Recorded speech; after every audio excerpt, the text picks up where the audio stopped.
Hello everybody, my name is David Jaume-Andreu. I'm the director and producer for NINJA GAIDEN Ragebound, and today I'm joined by two of my wonderful colleagues, Miguel. Hello, this is Miguel Murat. I'm level designer at the Game Kitchen. And also joined by Uriol Tartarin. Hello, I'm Uriol. Nice to meet you. I'm a game designer for the project. So in today's video, we will be showing some unseen footage of the game, focusing on one new level that we're working on, and we'll be also showing some stuff related to the shop and the upgrade system of the game that was teased on the recent demo at the Steam Next Fest. So let's actually start with this. Uriol, can you explain us a little bit about the shop system and the upgrade system that we've introduced in NINJA GAIDEN? Sure. So now we are seeing the footage in the shop. Here the player will be able to purchase and equip different items that modify certain aspects of the game. We can find, for example, the talismans, which work as passive abilities, some better suited for a more defensive playstyle, and other fully focused for an offensive approach. There are also what we call secret arts, which would be similar to what ninjutsus are in NES games. The player can equip a spider weapon and a powerful ability called Ragebound art. Nice, so we'll be seeing in action some of these systems throughout the level that we'll showcase. This level is placed around the beginning of Act 3, at the same time more or less that the castle level that we showcased at the Steam Next Fest demo. And Miguel, why don't you explain us a little bit about the idea behind this level? So in this level, we are at a construction site that is near the Kamakura region in Japan. Like we can see all these sort of things that you would find in these places, like a forklift, cranes, like saws, and you play around trying to find one thing that is important for the story at the very end, and you'll find the boss that you'll see her quite a lot around this level actually. This is actually one of my favorite bosses and enemy characters in the game, and we're seeing already here some heavy usage of the chakram weapon, spider weapon, I think, Uriol? Yes, this one is called chakram. As I said before, player can equip what are called spider weapons, which are ranged weapons that each one has different properties. In this case, the chakram is a projectile which is thrown forward, piercing enemies, and then moves backwards midways until leaving the screen. It's very useful, for example, to deal with enemies that are hiding behind shielded enemies, which are difficult to reach. And well, each spider weapon grants unique advantages, so yeah, we encourage you to find the one that better suits your playstyle. I think that with the different passive abilities, the talismans, and the more aggressive abilities that are provided by Komori, everybody can get like a very different build, right? Uriol, we have like a more survivability build, get through like harder levels, a more challenging build if players want to play searching for a better score, and there's also a more aggressive assassin builds. Yes, combining spider weapons and different talismans, the player can tweak the way they play. You mentioned also some talismans which make the game harder. These ones are, for example, ones that totally delete out of the equation the checkpoints in the level. And if the player chooses to play with those talismans, they are rewarded with a higher score at the end of the level, up to an S++. So in this level we can see already a big chunk of enemies getting at you at once. That's right, like we've got many enemies in the game, but like some of them are placed with what we call a hypercharge. If you kill them, you get the hypercharge, which allows you to slice huge demons, like not just the small ones, but also the huge ones, which usually require more than one hit, or might even be shielded. but with a hypercharge you can kill them all. And it's something that it is there for you to use, but you don't need it. Like, you can play however you want. Like, you can enjoy slicing all the enemies on the screen and making some fun choreography and feeling super cool.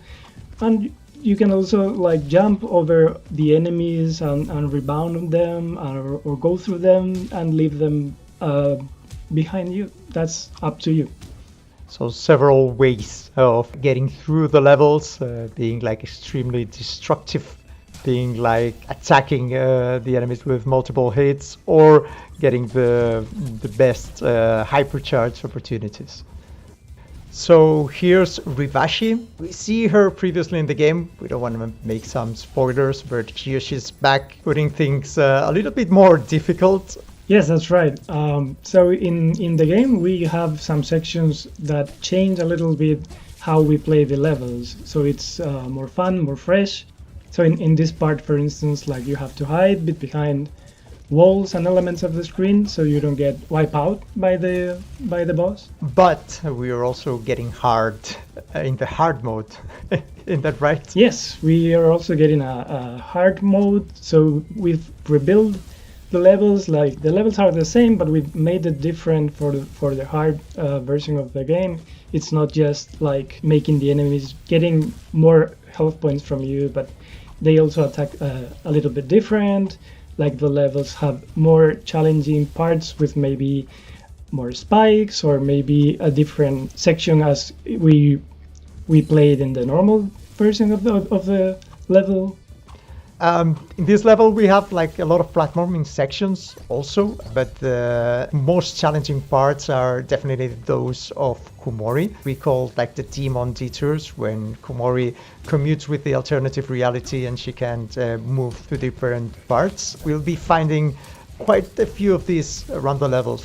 Yes, we have a few per level. Some are optional that will lead you to items and secret stuff, and some others you'll have to get them right so you can advance in the game. But I think players should not fear, because these parts of the game can be repeated as many times as people need. So you won't be losing any health points in these sections. It's just time based, and you can repeat these sections as many times as you need. But if you want to get like the highest score, you will have to take into account not only the time that it takes you to complete the level, but also catch up all the collectibles and to get all the challenges done. So about collectibles, Uriol, can you explain us a little bit how we're doing this in Ragebound? Sure. Through the level, the player will be able to find many collectibles. There are three kinds of collectibles. For example, we have the crystal skulls. Their purpose are to let you have the highest score in the level. But also, if you collect all of them, you'll have a special reward, which we will not be saying here. You have to find out by yourself. There are also the golden scarabs, which are the currency of the game. Those will let you buy items from the Muramasa store, the items we told you before. And finally we have the scrolls, which if you take one, you unlock a secret level. Yep, so we have like main level, secret ops, that's how we call them. And how are items unlocked on Muramasa shop? Yes, so item unlocks are tied to the score you are given at the end of the level. For example, you'll see at the end of this level that if the player takes a V, for example, they unlock a new spider weapon. So yeah, we encourage you to get the highest score in order to unlock the best items in the game. Okay, so talking about the Ragebound arts, you can see next to the health and key bars there are some red orbs. Those are the rage orbs, which if you replenish them, you will be able to use a Ragebound art. Ragebound arts consume all those orbs and lets you use a powerful ability.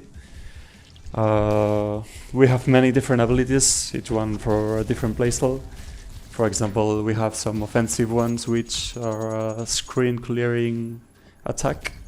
and others that give you more utility, like freezing time or granting you a pool of healing powers. Yeah, so the idea is that we have like different offensive, defensive attacks, talismans, etc. Like so that every kind of player can find his own way of playing Ragebound. Okay, so this is an interesting bit. The Red Demon is getting his revenge with the bulldozer after being run over, or his demon family, with a forklift. Yeah, the game is full of these small-size bits that break a little bit the action in different styles, and it will surprise the player more than once, I think. So now we're getting into this boss fight, one of my favorite evil characters in the game, that takes place in this ancient temple that has been unearthed during the construction works. It's quite a fun and dynamic fight. She's one of the smallest, I'd say, bosses in the game, right, Uriel? Yes, this one is mainly flying all the time.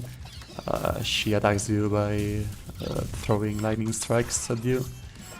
And as you can see, from time to time, she casts you some lightning rods. And one of those is always glowing in a pink aura. Destroying this lightning rod with a range attack grants you an hypercharge attack. And if you deal this hypercharge attack to the boss, you can stagger it. So you can gain a pretty big window to hit it and deal massive damage to it. Yeah, this is something that is like common between all the enemies, right? You can go like to deal heavy blows, but you can also like try to stagger them to get like a free chance of a multi-hit. Yes, you can deal cheap damage to it by jumping and attacking, but you always have to look forward for these hypercharged windows, which each boss has it differently. And yeah, that's your goal in each fight, is to stagger it and deal a lot of damage. So this would be like kind of the early mid-game boss in terms of like difficulty patterns, etc. We'll be finding a lot of big creatures. Yes, a lot of big creatures and others not that big, but equally dangerous. But yeah, quite a lot of variety we have here. As you can see in the boss fight, like when you got the first hit, there was a pop-up that said that you failed one of the challenges of this level. So on top of everything else, in each level we have different challenges that are defined exclusively for each level. And in the case of this level, like one of them is to do a no-hit during this fight. But there are several different kinds of challenges, like defeat different kinds of enemies, or like fly through a part of the level without stepping on the ground, doing guillotine boosts on a certain amount of enemies. And I think it's an extra challenge for those who want a little bit more, and will get rewarded with more score. Okay, so until here, today's video of Ninja Gaiden Ragebound. Remember, the game will be out on July 31st on all platforms, and we're really looking forward for you to play them. Thanks a lot for staying with us. Until next time.